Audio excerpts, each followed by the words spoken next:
बिस्मिल्लाहिर्रहमानिर्रहीम। अस्सलाम वालेकुम friends, welcome to my channel. Friends, आज मैं आपके साथ अंडा ग्रेवी की बहुत आसान बहुत मज़ेदार सी रेसिपी शेयर करने वाली हूँ। बहुत आसान तरीके के साथ बनाना सिखाना है मैंने इसको, तो वीडियो को फुल वॉच करें।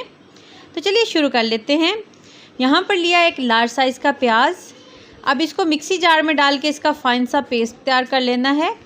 और इसके बाद जो है यहाँ पर लिया एक लार्ज साइज़ का टमाटर, इसका भी एक फ़ाइन सा पेस्ट तैयार कर लेना है मिक्सी जार में डालकर। यहाँ लहसुन, अदरक और हरी मिर्चें ली हैं, इसका भी फ़ाइन सा पेस्ट तैयार कर लेना है। तो प्याज, टमाटर, लहसुन, अदरक का पेस्ट तैयार हो गया ताकि फ़ाइन ग्रेवी तैयार हो। बर्तन में एक बड़ा चम्मच भर के डाल देना है कुकिंग ऑयल, और इसके बाद डाल दिया यहाँ पर एक तेज़पात, एक चम्मच भर के ज़ीरा। चंद सेकंड्स के लिए मीडियम टू लो फ्लेम पे फ्राई करना है। दालचीनी का टुकड़ा, 4 से 5 काली मिर्चें और 4 से 5 ही लौंग डाल के चंद सेकंड्स के लिए फ्राई करना है।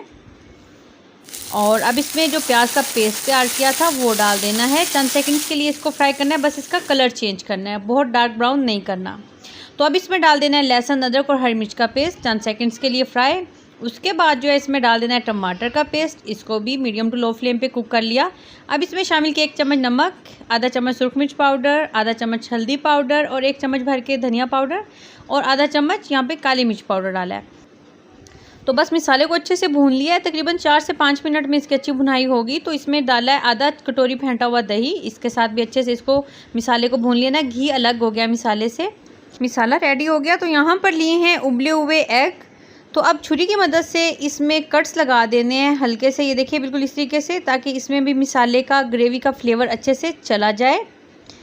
तो कट्स लगाने के बाद एग्स को इस तरीके से मसाले में रखते जाना है और चम्मच से हिला देना है ताकि अच्छे से मसाला इस पे लग जाए। और 1/4 गिलास इसमें पानी का डालना है, अच्छे से हिलाना है। 4 से 5 मिनट इसको कुक करने के बाद इसमें डाल दिया गरम मसाला पाउडर 1/4 चम्मच, और बस अब ये रेडी हो गया। घी अलग हो गया मसाले से। तो अब इस पर धनिया डालकर और अब ये डिश आउट कर लेना है। तो तैयार हो गया झटपट बहुत मज़ेदार अंडा ग्रेवी। आप इस रेसिपी को लाजमन ट्राई करें, आपकी फैमिली को पसंद आएगी। मिलेंगे न्यू रेसिपी के साथ। अल्लाह हाफिज़।